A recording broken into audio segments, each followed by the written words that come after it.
मित्रांनो नमस्कार.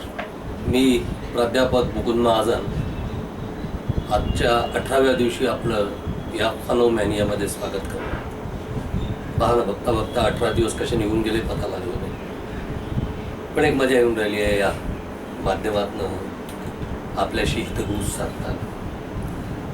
तर मित्रांनो, पॉवर ऑफ द वर्ड म्हणजे शब्दातील ताकद या टायटल खाली मी लग्न हा विषय घेतला होता आणि लग्नानंतर म्हणजे आपल्या सुखी संसाराचं ऑडिट केलं होतं. आणि त्या ऑडिट करताना जे काही 6 पॉईंट्स घेतले त्याबद्दल मी गेल्या 5 दिवसापासून डिस्कशन सुरू आहे.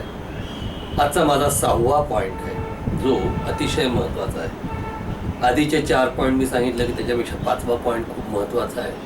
हे आपण आपलं फिजिकल हेल्थवर घेतला होता. आणि आजचा जो पॉईंट आहे तो आपल्या सगळ्यांच्या जवळचा आणि सगळ्यांना आवश्यक असलेला पॉईंट आहे आणि त्याच्यावर आपलं ऑडिट होणं अनिवार्य आहे.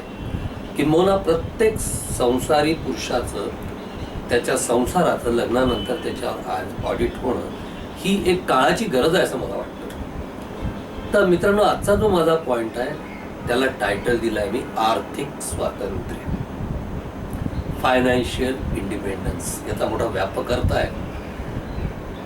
एक आपण असं सुरुवातीतनं करूया की एक चेन आहे. आर्थिक सुरक्षितता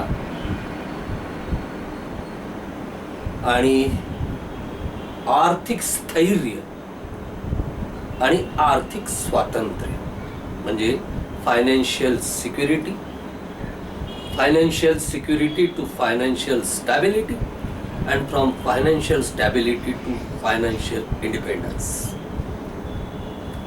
मित्रांनो, हे शब्द जरी मोठे मोठे वाटले ना फायनान्सच्या दृष्टीने, तरी त्याचा जो मला व्यावहारिक अर्थ समजला या काही दिवसात, एक तर माझा स्वतःचा एक्सपिरियन्स म्हणा किंवा काही खूप चांगले पुस्तकं माझ्या वाचनात आले आहे. मी सांगतो तुम्हाला, म्हणजे एक तर पुस्तक असं आहे की मी आपल्या स्वतःला I am regretting on my self की ते पुस्तक मला आधी 20-25 वर्षापूर्वी आधी का नाही मिळालं.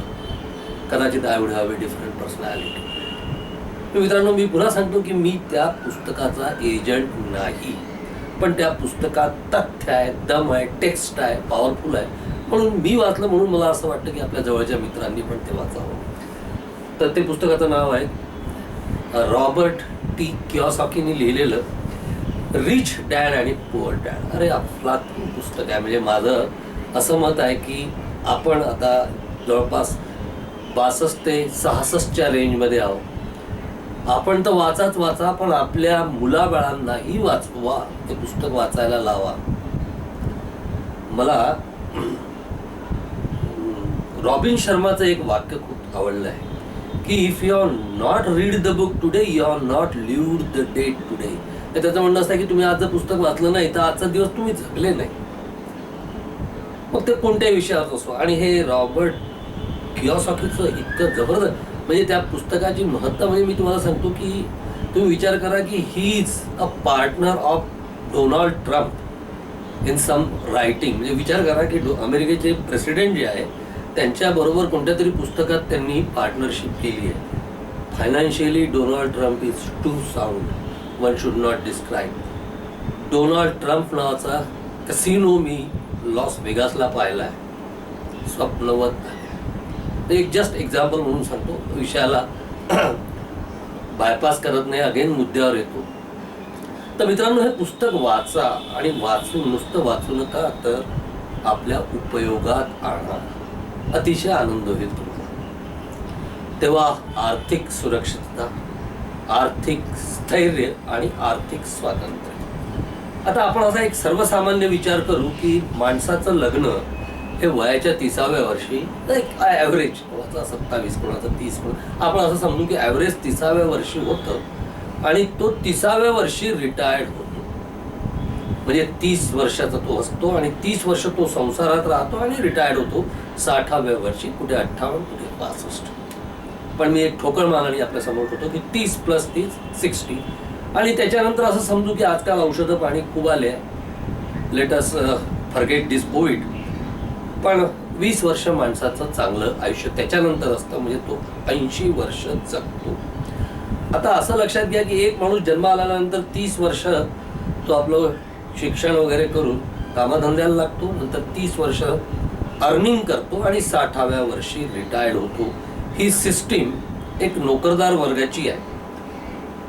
बिझनेसमॅन हा जास्त वेळ काम करतो, तो 65-70 वर्षापर्यंत रिटायर्ड होतो. आणि आताच्या पिढीचा विचार करा मित्रांनो, आताची पिढी कशी आहे बघा. आताच्या पिढीला इतका जबरदस्त टेन्शन आहे. पैसा त्यांना भरपूर मिळतोय, पण त्यांना सकाळी 9 वाजल्यापासून ते रात्री यायचा पता नाही. मला एक गोष्ट इथे तुम्हाला सांगावीशी वाटते before I take you to the financial aspect. म्हणजे कसा 2 पिढीतला फरक आहे आणि त्यामुळे कसं काय परिवर्तन आहे फायनान्शियल इंडिपेंडन्समध्ये हे पाहणं जरुरीचं आहे. कसं रिटायरमेंट कमी झाला एज हे पण पाहणं जरुरीचं आहे. काय होतं मित्रांनो की मी VNITला आहे, आमच्या कंपनीत आमच्या कॉलेजमध्ये लोक रिक्रुटमेंट करायला येतात, मोठ्या मोठ्या कंपनीज रिक्रुटमेंट करायला येतात आणि पॅकेजेस ह्यूज देतात. एकदा एक माझा जवळचा नातेवाईक रिक्रुटमेंट करायला आला होता आणि त्यांनी त्याचं पॅकेज आमच्या विद्यार्थ्यांना दिलेलं जबरदस्त होतं. त्यावेळेला आजपासून 5-7 वर्षापूर्वीची गोष्ट आहे. 10 लाखाचं 15 लाखाचं पॅकेज द्यायचे ते. मी त्याला विचारलं, यार तुम्ही आम्हाला का नाही पॅकेज देत? आम्ही पण तर सर म्हणे तुम्ही लोक आमच्या कामाचे नाही आहेत, तुम्ही लोक रिजिड झाले आहे, कारण की तुम्ही स्वतःवर डेव्हलपमेंट करता, खर्च करत नाही, तुम्ही स्टॅग्नंट झाले आहे. नवीन पोरं असे डायनामिक असतात म्हणून त्यांना आम्ही पॅकेज देऊ शकतो. तर तुम्हाला मी परिस्थितीचा फरक सांगायचा की महाजन सर म्हणे तुम्ही तुमच्या आयुष्यात बिझनेस केला आहे, तर त्यावेळेला तुमचा रेशो काय होता की समजा एखाद्या माणसाने जर तुम्हाला 1 रुपया, एखाद्या माणसाला तुम्हाला 1 रुपया द्यायचा आहे, तर त्या माणसाने तुमच्याकरता काय कमाई करावी अशी तुमचा रेशो होता.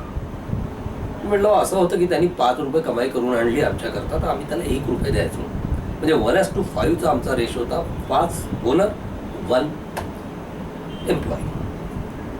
तो हसला आणि म्हणे महाजन सर आता IT चा रेशो सांगतो तुम्हाला मी.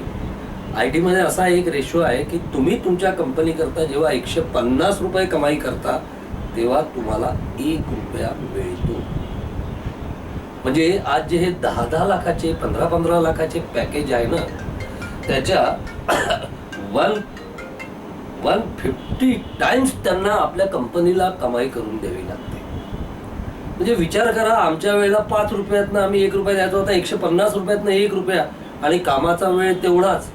तर काय झालं की आजकाल हे लोक यांना पिळून राहिले असं अक्षरशः. त्यामुळे काय होतं की हे इतक्या लवकर थकतात की या लोकांनी आपलं कुठेतरी रिटायरमेंट प्लॅनिंग, यांना जर आयुष्य चांगलं जगायचं आहे तर आधी करायला हवं. म्हणजे जसं मी म्हटलं ना 30-30-60 वर रिटायरमेंट, तर यांनी कुठेतरी 30 अधिक 15 45 किंवा 30 अधिक 20 50 या वर्षी रिटायरमेंट करायला पाहिजे. आता रिटायरमेंट करायला पाहिजे म्हणजे कसं ठरवायचं? कारण की पैसा अशी गोष्ट आहे मित्रांनो की पैसा हा माणूस त्याच्या मागे सदैव धावत राहतो. You are running after money आणि त्याची हाव कधीही कमी होत नाही unless and until you are very specific. जोपर्यंत तुम्हाला पैशाकरता कुठे थांबायचं हे कळलं नाही तर तुमची नुसती उत्तरतोड सुरू असते.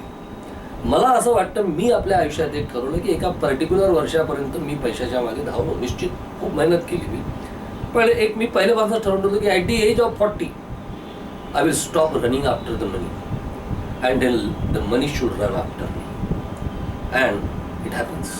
म्हणजे मी कुठेतरी थांबलो आणि मला लक्षात आलं की नाही, आता मी तेवढ्या संतपणे जरी कामं केले तरी जो पैसा येतो तो आधी येणाऱ्या पैशापेक्षा जास्त येतो आणि मला स्वस्थता आहे. तेव्हा प्रत्येकाला कळलं पाहिजे की फायनान्शियली माणसाने कुठे थांबायचं. आता मित्रांनो थोडंसं आपण गणित बघूया की आपल्याला काय असतं जेव्हा आपण स्टार्टिंगला असतो ना, तेव्हा मित्रांनो हे आपल्या मुलांना जरूर सांगा की you have to plan your retirement little early, otherwise तुमचा जो पैसा राहील आणि काही उपयोग नाही. आता पहा ना, आपलं कसं असतं मित्रांनो, मी सांगतो.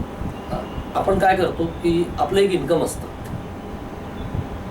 तर ते इन्कम कुठल्याही सोर्स मधनं म्हणा, चाहे बिझनेस म्हणा किंवा आपल्या भाडं म्हणा किंवा आपला मंथली सॅलरी म्हणा, दिस इज एक all together club as income. आता हे इन्कम आपण खर्च करतो सगळ्यात पहिले अन्न वस्त्र निवारा, आपल्या ज्या बेसिक नीड्स आहे याच्यावर खर्च करण्याचा प्रयत्न करतो. आणि त्याच्यानंतर हे जर खर्च झाला तर त्याच्यानंतर आपण अवांतर गोष्टींकडे लक्ष देतो, ज्याला आपण फिजिकल प्लेजर म्हणतो. जसं आपण मोठा टीव्ही घेऊ, कार घेऊ, आणि काही पैसा आपण आपल्या सुरक्षितेकरता ठेवतो. याच्यानंतरही काही पैसा आपल्या जो उरला तर आपण म्हणतो की बाबा रे, मला आता आर्थिक स्थैर्य म्हणजे फिनान्शियली स्टॅबिलिटी मिळाली आहे. आणि याही पेक्षा जर आपल्या जो जास्त पैसा असला तर आपण म्हणतो की मला फायनान्शियल इंडिपेंडन्स आला आहे. तेव्हा दोन गोष्टीतला आपण फरक समजावून घेऊ. आर्थिक स्थैर्य म्हणजे मला एवढी गॅरंटी आहे की मी I can survive in a best possible way. म्हणजे माझ्या अन्न वस्त्र निवारा, माझ्या औषधीच्या सगळ्या आणि माझी सुरक्षितता आफ्टर रिटायरमेंट प्लॅन हे सगळं झाल्यानंतर मला खात्री आहे की मी सर्वाईव्ह करू शकतो आरामात. म्हणजे मी अटेंडेड आर्थिक सुरक्षता आणि आर्थिक स्थैर्य. पण ही आर्थिक म्हणजे आपण ज्याला म्हणतो की सिक्युरिटी असते ना, ही आर्थिक सिक्युरिटीमध्ये समजा आपण असं समजलं की मला LICच्या पॉलिसीज घ्यायच्या आहे, किंवा आपण असा विचार करू ना की एक छोटंसं मला वाक्य इथे आपल्याला सांगावं असं वाटतं की अवास्तव, अवाजवी आणि अकारणिक काळजी जर आपण कळत राहिलो तर आपलं फायनान्शियल स्टॅबिलिटी डिस्टर्ब होते. आपण इतका जास्त लांबचा विचार करू नये की आपल्याला जवळचं आपलं आयुष्य दिसू नये. म्हणजे माझा अर्थ असा नाही मित्रांनो की आपल्याला आर्थिक स्टॅबिलिटी नको, पण इतके जास्त नको. म्हणजे मी सांगतो तुम्हाला, मी असे लोक पाहिले आहेत की ते त्यांचे मुलं यांची देखील स्टॅबिलिटीचा विचार करतात. They are very conservative. आणि या सगळ्या करता ते स्वतःची स्टॅबिलिटी खोवून बसतात. म्हणजे मग त्यांचं work life culture totally disturb होतं. म्हणून हा मुद्दा मी विषय घेतला की मित्रांनो, आपल्याला आपलं फायनान्शियल स्टेटस आपल्या सुखी संसाराकरता काय असायचं याचं पिक्चरायझेशन क्लिअर पाहिजे. म्हणजे अन्न वस्त्र निवारा हा जमला की मग अवांतर गरजा आपण पुऱ्या करतो. अवांतर गरजेनंतर आपली सुरक्षितता पाहतो आणि त्याच्यानंतर स्थैर्य लाभतं. आपला इंडिपेंडंट फायनान्शियल इंडिपेंडन्सचा अर्थ असा आहे मित्रांनो की मला समजा एक कार घ्यायची आहे असा माझ्या मनात विचार आला, तर मला जेव्हा कार घ्यायची आहे असा माझ्या मनात विचार आला तर अन्न वस्त्र निवारा आटोपल्यानंतर कार जी आहे, मग मी विचार करतो की मग कार घेण्याकरता मला थोडंसं इनिशियल कॅपिटल जमवावं लागेल. So I start planning that. त्याच्यानंतर मला बँकेचं कर्ज घ्यावं लागेल, त्याची रिपेमेंट आणि इंटरेस्टचा विचार करावा लागेल. या सगळ्या गोष्टींचा विचार करून मी कार घेऊ शकतो. म्हणजे मी काय आहे की मी आर्थिक स्थैर्यात थोडाफार स्थिरावून राहिलो आहे. I am slowly approaching to financial stability. पण आर्थिक स्वातंत्र्य म्हणजे काय? तर मित्रांनो, माझा फायनान्शियल स्टेटस असा आहे की मला म्हणजे याच्याकरता मला कार घ्यायची तर मला 3-4 महिने आधी प्लॅनिंग करावं लागतं की एक कार घ्यायची आहे. So I need to plan something. पण आर्थिक स्वातंत्र्याचा अर्थ असा आहे की माझ्या मनात विचार आला की मला कार घ्यायची आहे तर मला उद्या लोन काढायला नको, या क्षणी उठून मी कॅशमध्ये कार घेऊ शकलो पाहिजे. त्याला म्हणतात फायनान्शियल इंडिपेंडन्स. म्हणजे माझ्या डोक्यात विचार आला की मला व्हर्ना घ्यायची आहे का, आणि त्या क्षणी विचार आला की नाही मला व्हर्ना नको, मला BMW पाहिजे. स्टील ताबडतोब मी BMW घेऊ शकलो पाहिजे. आर्थिक स्वातंत्र्याची प्रत्येकाची डेफिनेशन वेगळी जाऊ शकते, पण याचा खरा अर्थ आर्थिक स्वातंत्र्य म्हणजे कोणतीही फिजिकल गोष्ट करताना मला खूप काही विचार किंवा प्लॅनिंग करायची गरज नसली तर मला आर्थिक स्वातंत्र्य आहे. आता मी मध्ये रिटायरमेंटबद्दल बोलत होतो, तर रिटायरमेंटचा एक छोटासा फॉर्म्युला मला असं लक्षात आहे की समजा तुम्हाला रिटायरमेंट प्लॅन करायचं आहे तर एकच गोष्ट लक्षात ठेवा की तुमची जी लास्ट इन्कम आहे ज्या महिन्याचं, त्याच्या आधी एक कन्सेप्ट समजून घेऊ आपण की active earning and passive earning.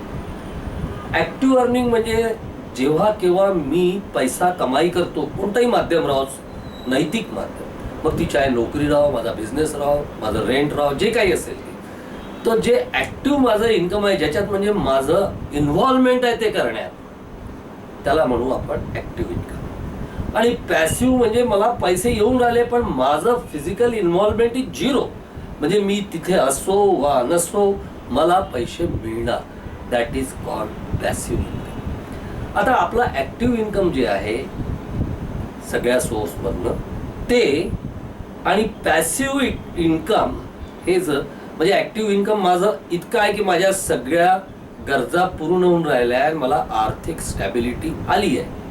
Me independence म्हणत नाही, स्टॅबिलिटी म्हणून राहिलो. म्हणजे आर्थिक फायनान्शियल सिक्युरिटीज माझ्या व्यवस्थित झाल्या, मला फायनान्शियल स्टॅबिलिटी आली आहे. फायनान्शियल इंडिपेंडन्स आला नाही पण फायनान्शियल स्टॅबिलिटी आली आहे. हे माझे ऍक्टिव्ह इन्कम मी. आणि माझं हे ऍक्टिव्ह इन्कम जेव्हा माझं पॅसिव्ह इन्कम मॅच करतं बाहेरच्या येणाऱ्याकडनं, त्या क्षणी मी आयुष्यात रिटायरमेंट घ्यायला पाहिजे. म्हणजे मला काळजीच नाही ना, मी काम करो अथवा न करो, मला पॅसिव्ह जेवढा माझा आजचा पगार आहे तेवढा येत राहणार. मी ऍक्टिव्हला बंद करून देईन. I can survive with the passive, कारण की ऍक्टिव्ह माझ्या सगळ्या गरजा पूर्ण करून राहिल्या. आता आपण असा विचार करू की इन्कम बरोबर काय, गरजा प्लस बचत. म्हणजे आपल्या समजा इन्कम आहे, आपल्या गरजा कमी आहेत, आपली बचत वाढेल आणि बचत वाढल्यामुळे आपण इन्व्हेस्ट करून त्याच्यापासून पुन्हा इन्कम मिळत राहील. ठीक आहे. समजा आपल्या गरजा खूप जास्त आहेत, आपली बचत कमी होईल, म्हणजे आपला इन्कम होऊ शकणार नाही. म्हणजे वी हॅव टू ऍडजस्ट दिस. आणि तिसरी गोष्ट अशी आहे की आपला इन्कम इतका आहे की गरजाही भागतात, बचतही होते आणि आपला जो पैसा उरतो मग आपण we convert it into asset. पुन्हा आपल्याला कळलं पाहिजे की what is asset and what is liability. हा प्रश्न खूप लोकांना अजूनही क्लिअर नसतो.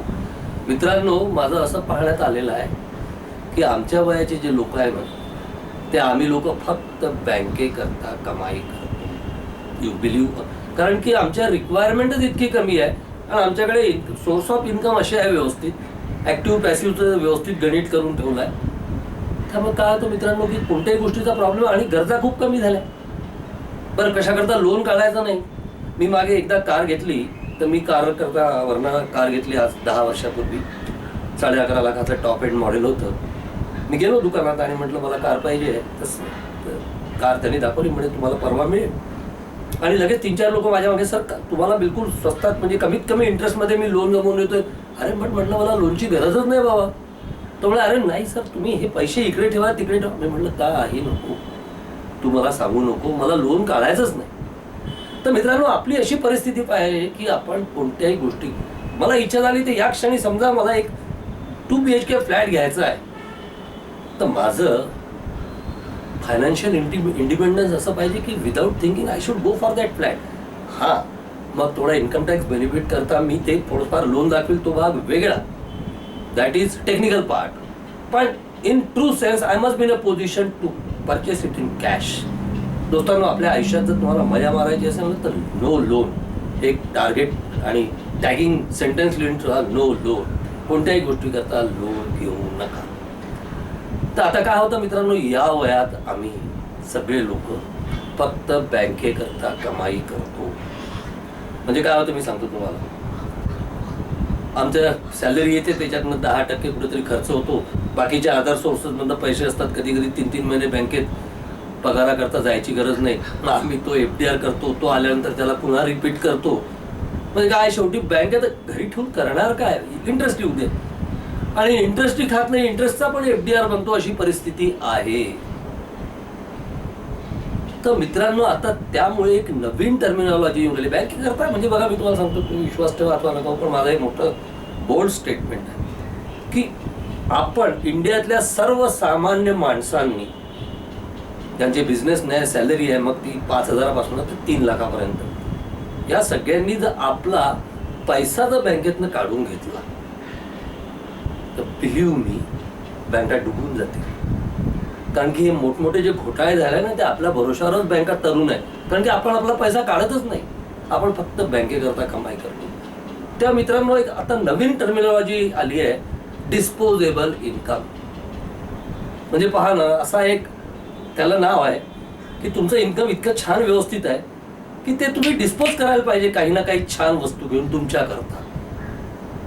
पहिले स्वतःवर विचार करा. आजपर्यंत तुम्ही बायको पोरांवर करतात, पण स्वतःवर, आपल्या बायकोवर आणि नंतर आपल्या पोरावर पर्यायाने येणारच आहे. तर डिस्पोजेबल इन्कम म्हणजे मला एका क्षणात वाटलं हे घ्यायचं घेऊन टाकलं, त्याची युटिलिटी काय याचा विचार नाही करणार मी. I want to dispose by earning. अशा नवीन नवीन कन्सेप्ट येऊन राहिले आहेत. पण हे सगळं शक्य आहे जेव्हा आपल्या बेसिक गरजा पूर्ण होतात. आणि मित्रांनो, आपला संसार जर सुखी व्हायचा असेल तर याचं मॅट्रिक्स बरोबर बसायला हवं. मला तर असं वाटतं की प्रत्येकाने आपल्या आयुष्यात त्याची ऑडिटेड शीट बनवायला पाहिजे, ठोकताळे जे म्हणतात ना, आणि निश्चिंत व्हायला पाहिजे की आपल्याला कुठेही पैशाचा प्रॉब्लेम येणार नाही. अजून एक गोष्ट मला अजून अनुषंगाने इथे सहज सांगावीशी वाटते की या कोविडनी तर आपल्याला आपल्या गरजांची अवकातच दाखवून दिली आहे. आपल्या गरजा काहीच नाही मित्रांनो. मी पाहिलं माझ्याजवळ 50-60 शर्ट लटकलेले आहे, तेवढेच पॅन्ट आहे, तेवढेच जर्सी आहे, शौक आहे, पण ते वापरतात येऊन नाही राहिले, तसेच्या तसे अटकून पडले. गेल्या 6 महिन्यात मी इस्त्री केली नाही, कारण की जे चालले ते चालले, जे धुवून ठेवले, कारण इस्त्रीवाल्याकडे जायचं नाही, बाहेर जायचं नाही.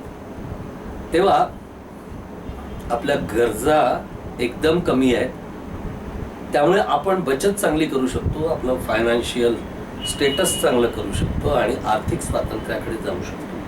ज्या फॅमिलीला आर्थिक स्वातंत्र्य आहे त्यांच्या संसाराची, लग्नानंतरच्या संसाराची लज्जतच वेगळी आहे, कारण की त्या फ्रंटवर ते शांतता आहे. या फ्रंटवर जर तुम्हाला वयाच्या 50व्या वर्षी 100 रुपये खर्च करताना जर विचार करावा लागत असेल तर there is no way to talk on this subject. फायनान्सवर बोलण्याचाच अर्थ नाही. अरे तुम्ही 5,000 रुपये एका मिनिटात काढून टाका, अशी तुमची फायनान्शियल ॲबिलिटी, स्टॅबिलिटी पाहिजे, इंडिपेंडन्स पाहिजे. आणि नसेल तर अजूनही वेळ गेली नाही मित्रांनो, प्लॅन करा. If you are planning for successful finance and if you don't plan for your successful finance, then by default you are planning for unsuccessful finance. Sorry, मध्ये फोनचा डिस्टर्बन्स झाला. तेव्हा मित्रांनो की हा फायनान्स हा आपल्या सुखी संसाराचा बॅकबोन आहे. म्हणजे आपली तब्येत वगैरे सगळी चांगली राहू शकते, provided we have a calm and quite substantial financial position. सगळं म्हणजे मार्ग ते म्हणतात ना की सर्व गुण कांचन आश्रयते, म्हणजे सगळी जी आयुष्यातली गुण आहे ना ती पैशाभोवती फिरतात. पैसा सब कुछ नहीं है मगर बहुत कुछ जरूर है. तेव्हा मित्रांनो, पैशाचा सदुपयोग करा आणि आर्थिक स्वातंत्र्याकडे मूव व्हा. आणि आपलं ऑडिटमध्ये हा पॉईंट बघा की आपण या पॉईंटला किती अटेंड केला आहे. मजा येऊन जाईल आपल्याला हा जो पॉईंट जर आपण ऑडिट केला तर मित्रांनो, या 6 पॉईंटवर मी आपल्या पूर्ण संसाराचं, गेल्या जवळपास 40 वर्षाच्या संसाराचं ऑडिट केलेलं आहे. आणि उद्या मी या विषयावर समारोप करणार आहे आणि त्यात काही महत्त्वाच्या सूचना पण करणार आहे की या गोष्टी केल्या तुम्ही की आपोआप तुम्ही त्या सुखी संसाराच्या पाईपलाईनमध्ये उतरता. तेव्हा आता इथे थांबतोय. पुनश्च एक वार आपल्याला सुखी संसाराच्या शुभेच्छा देऊन उद्या पुन्हा समारोपक करता या विषयाच्या आपल्यासमोर येईल. धन्यवाद. बाय.